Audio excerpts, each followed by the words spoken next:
Coming to you live on DSTV channel 41 and Go TV channel 144 on Facebook, Twitter, and Instagram. We're Joy News on TV. We're also streaming on YouTube, Joy News Live. My name is Mapisa Sibidi, and this is Joy News Interactive. We have a very exciting show coming up, so stick and stay. We'll be back after this. I am an African by former President of South Africa, Thabo Mbeki. Now, you know, there's a lot to be proud of to be African, but we also have so much work to do.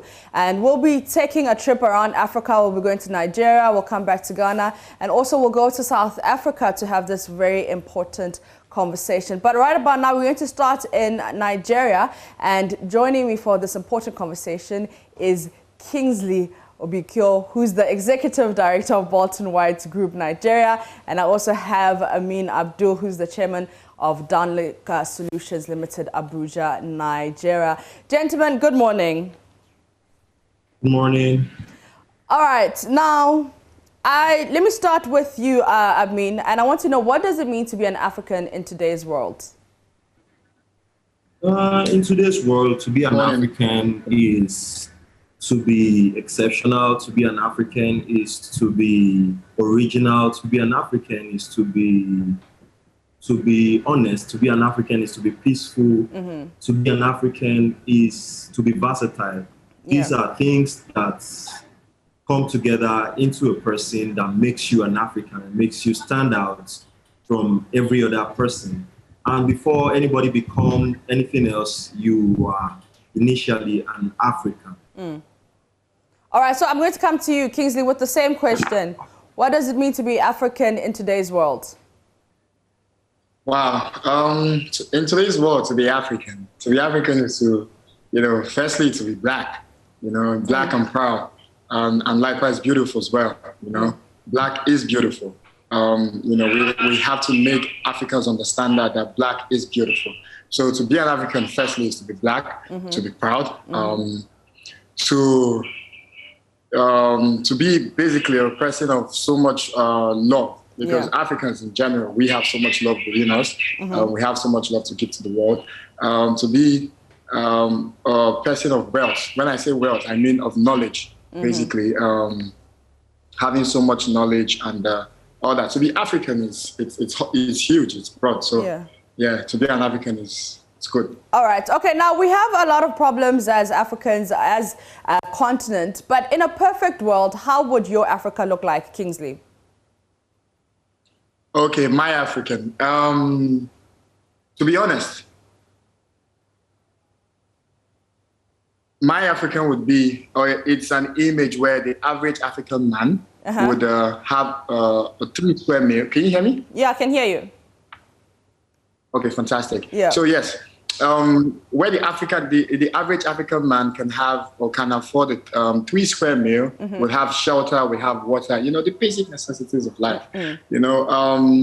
Where, in Africa, you don't basically need to have connections to do a lot of things. You just, with your CV, with the level of knowledge you have and all that, you can basically afford the basic things of life, To be African is to have like a great economy. Yeah. To have a great economy. To be African is also to have fantastic network connectivity. Can you hear me? We lost you for 2 seconds. Oh, sorry about that. Yeah. Okay, so but I'll come back to you. I mean, now let's talk about the need for new leadership on the continent, starting with Nigeria and then moving it broader to the whole of the continent. The need for new leadership, I mean.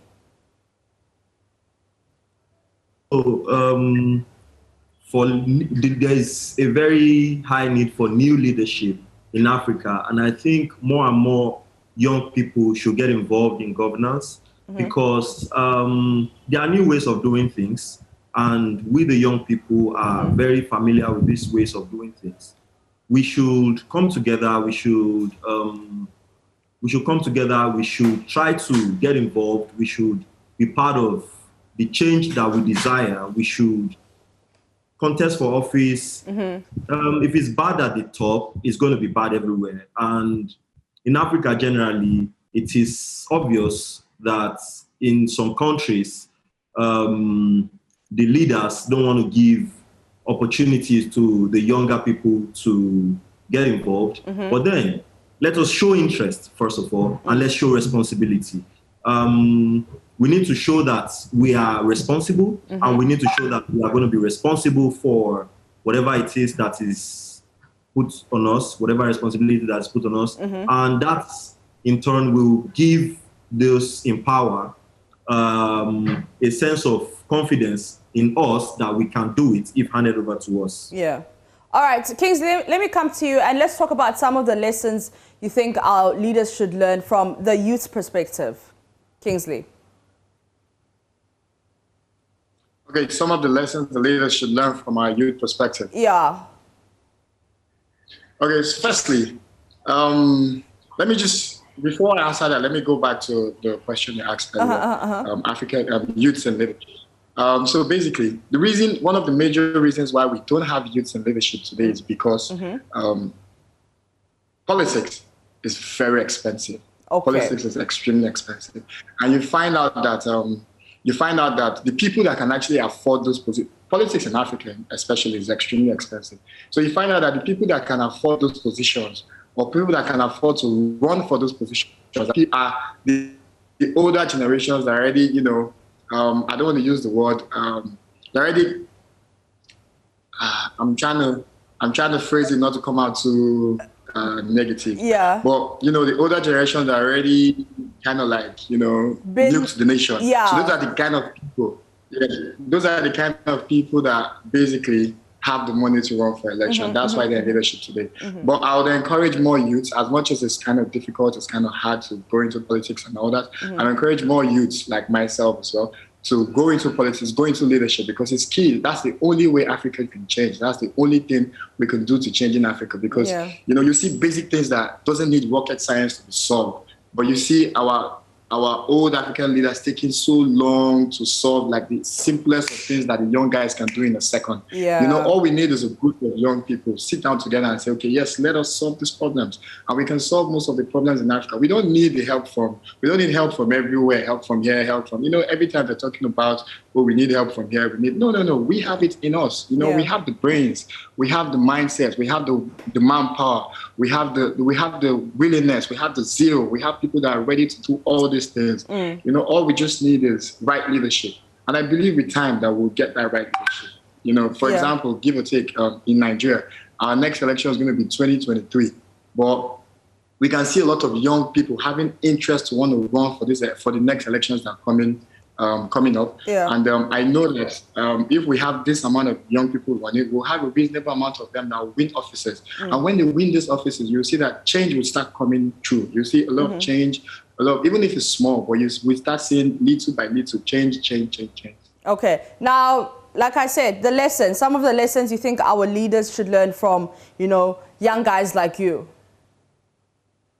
I think they should listen more often, to be honest. I think they should listen more often. And, young people nowadays, if you see like a young guy that starts a business or something, a startup, you see the first thing he wants to do is get data, So the older leaders should know that data is important. Acquiring data is quite important because young people work based on data. They work based analysis or research and that is based on data. So they should learn that from us, learn how to acquire data, learn how to acquire information, listen more often, listen to people of different classes. It's not about listening to people on that class. It's about coming down to the grassroots as well. Listen to people in the grassroots, listen to people in the middle class, find out what the needs are of the people and, just things like that. All right. So before I let you go, gentlemen, is there any way you're celebrating Africa Day today? Well, I'm at work. Of course, you can see behind me, there's a basket. I have African artworks and stuff behind me. So I'm African, and Africanism is in me, and I am quite Afrocentric. You can see my background, you can see what I'm wearing, you can see my wrists. It all portrays Afrocentrism and Africanism. And then I'm very proud to be an African. Okay. Kingsley, even if you're at work, anywhere you're celebrating? I mean, I'm at work. I think we as a people, we as a society, we as Africans, and the media as well, they should play more role towards the celebration of African Day. Okay. You know, because if it was something else, give or take, like an American thing, you know, everybody around the world will hear about it. But a lot of Africans don't even know today's African Day. So we have a huge role to play. You know, most especially the media, the media, we have a huge role to play in exhibiting, you know, African culture and things like that. So, like I said earlier, I'm currently at work. I'll probably call my team and we'll put one or two things together and, you know, celebrate Africa. All right. Africa is love. Okay, thank you so much, gentlemen. That was Amin Abdul and Kingsley, who's also Executive Director of Bolton White Group in Nigeria. And Amin is with Downlink Solutions. But that's how we going to take a quick breather. But before then, let's go to Twitter and see what people are saying about Africa Day. All right, President of South Africa, Cyril Ramaphosa, says, as African countries, we want to help ourselves and not be told what is good for us. The principle of nothing about us without us should be applied. Fumi says, 10 fascinating things you did not know about Africa. Number 1, Africa is the second largest continent. It is bigger than Europe, the US, China, India, and Japan combined. Talent says, the 25th day of May, I still look forward to a United States of Africa. Only unity can propel this continent forward. Chris Stowe says, on this hashtag Africa Day, I am grateful that I was born on this very special continent where God's voice is present in the whisper of the wind, the fresh morning air, and the laughter of children. We have a mountain of challenges, but we have the power to overcome them. I am not an African because I was born in Africa, but because Africa was born in me, and that's one founding father, Kwame Nkrumah. Lamek says, Africa desires to be understood and recognized from the viewpoint. Floyd says, let's not confuse hashtag Africa Day with Heritage or Cultural Day. It's actually about political and economic unity and solidarity of the African states.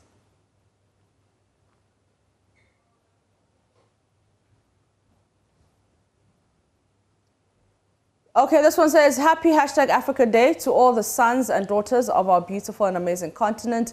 May we unite like never before. Raila says, Africans helped to shape many countries around the globe that proceeded to become great nations. It's time we apply our thoughts and energies and resources towards making our continent greater than those we helped build.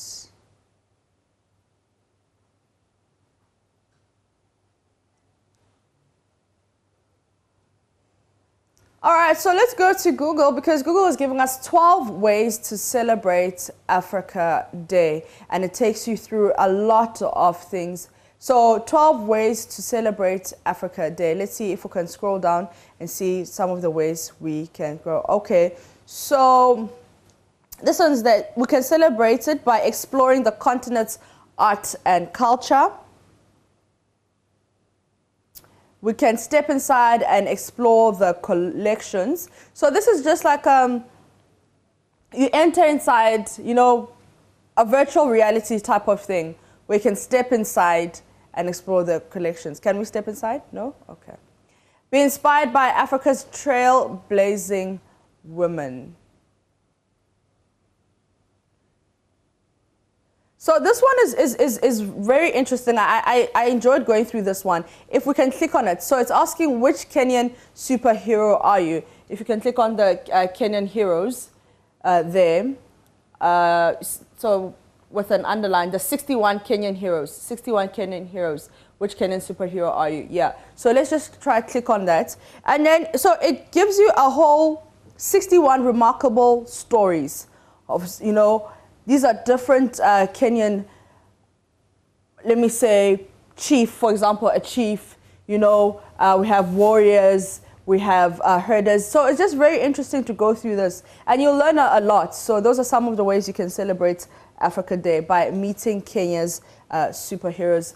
If we can go back. So it's 12 ways to celebrate Africa Day. Let's see some of the ways we can celebrate Africa Day.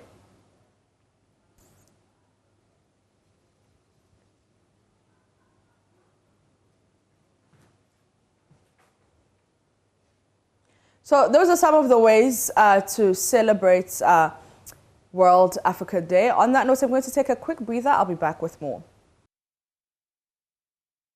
You're welcome back from the breather. Still watching JoyNews Interactive with myself, Mapita CBD.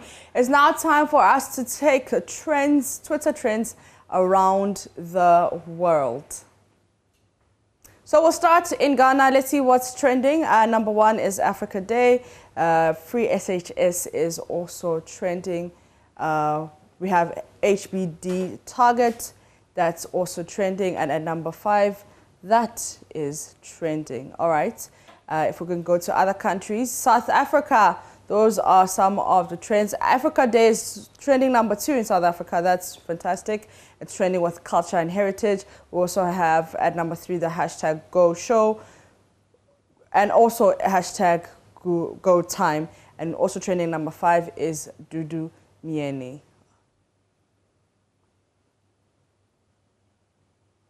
So that's what's trending in South Africa. We also have Uganda and Nigeria trending. Let's go to Uganda. Africa Day is trending number 1, the same as in Ghana. And then we have the Rift Open Day trending number 3 is Prophet Elvis Mbioni, and trending at number 4 is the UOT Soccer Gala. Let's end with Nigeria and see what is trending there. Okay, so this one is South Africa. So we have South Africa, we had Uganda, we had Ghana, and also trending in Nigeria is hashtag Africa Day and the UEL final.